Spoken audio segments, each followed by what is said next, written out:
Throughout history, the notion of having an empire has been the dream of the nation state. When a nation state conquered, expanded and imposed cultural, economic and military rule upon its neighbours, it was considered the natural progression of things.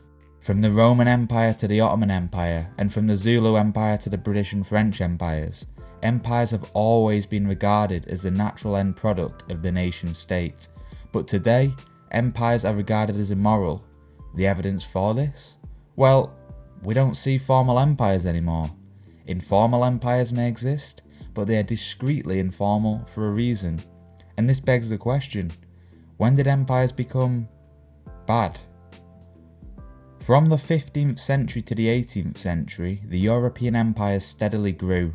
So too did the Ottomans and even some of the Indo-Asian and African empires, such as that of the Mughals and the Zulu empires. Imperialism was not exclusive to Europe. However, by virtue of there being a finite amount of land on Earth, the geographic expansion of one set of empires must result in the geographic contraction of another set of empires. The 18th and 19th centuries illustrate this well, whereupon the expansion of the European empires throughout Africa, India, Asia and Oceania resulted in the European powers dominating most of the globe. In particular, the latter 19th century is known as the Scramble for Africa, a period sparked by the Berlin Conference, during which the European powers formally agreed to divide Africa up between them. Evidently, imperialism and empire, despite some minor protest, was still acceptable. In any case, much of the criticism it garnered was a question of whether the Europeans' African colonies were in fact profitable. Much of the imperial drive came from the notion of civilization and Christianity, albeit it must be recognised that British imperialism, through the likes of Cecil Rhodes, once again took on a commercial element. In this sense, morality and empire were synonymous, particularly to the British, so we can establish that the idea of empire was still deemed a moral good at the turn of the 20th century. It is also clear that empire and territorial expansion had been a driver for World War I. In fact, many of the participating nations had formal imperial goals in mind. Britain and France's Picot-Sykes Agreement carved up the losing Ottoman Empire, and therefore once again legitimised empire. Another example, in Asia, the Japanese made territorial gains at the expense of Germany. Throughout Africa, the same could be said for other European powers. However, in the years of the 1920s, something changed. The idea of empire seemed to be coming under attack, at least in Britain. Britain began to flirt with the idea of Commonwealth, as its white dominions gained national parity with Britain. With the First World War still in memory, the notion of fighting foreign wars was distasteful to the British public, as resistance to British rule sprang up across the Middle East.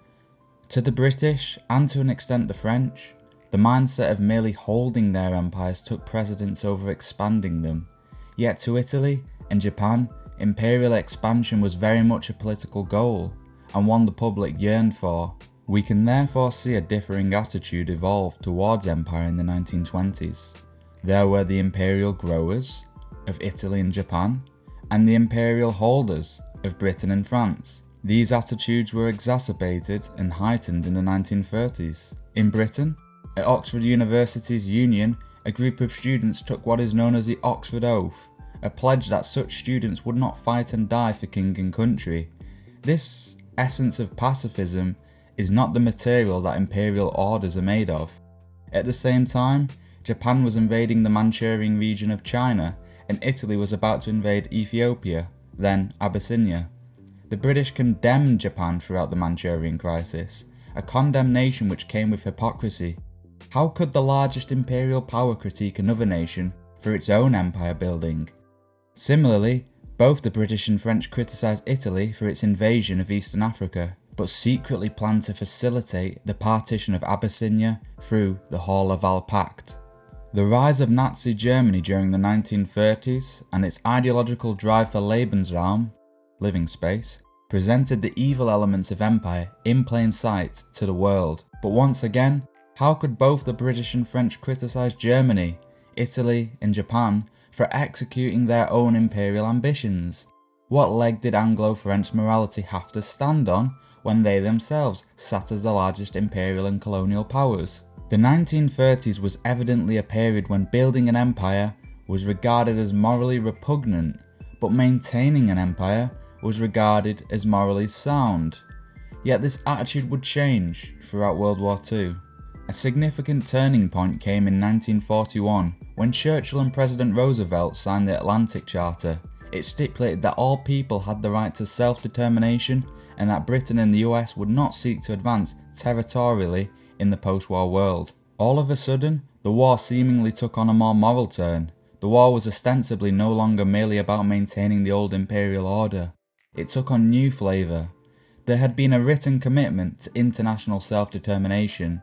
Though Churchill did not think it, this also applied to the British Empire, and he would therefore be struck when the American government refused to propagate the empire of a financially broken Britain in a post-war world. In any case, the moral validity of empire was further undermined by the racial focus of Nazi ideology and the Holocaust. The Holocaust led to the challenging of the pseudo-scientific theories of social Darwinism, and with its fall, so too did one of the justifying forces of empire. The world in its horror reacted towards the Holocaust and Nazi ideology, and in their horror, also reacted against the moral repugnancy of imperial order. The defeat of the Axis powers was also a defeat of their imperial spirit. In the post-war world, the adoption of universal concepts of human rights and self-determination, coupled with the economic ruin of the then imperial powers, would prove to run counter to the concept and practicality of empire. In particular, the concepts of cultural universalism ran counter to the moral order of imperialism. This all came at a time when the world's largest creditor was a country born out of resistance to imperialism, the United States. It goes without saying that the 1950s and 60s were the dying days of imperial legitimacy. Though today, I think I can think of a few countries where this ideology informally lives on. Well folks, that's just about it for me. If you enjoyed this video, then slap a like on it. If you didn't enjoy this video, then slap a like on it. If you feel ambivalent about this video, then slap a like on it. Comment, subscribe, do all those jazzy things. I'll see you in the next video. Thanks for watching. Bye. This video is over now. You'll find something else to watch, or just watch this video. I know we had a lot of fun, but you can't stay on this end screen forever.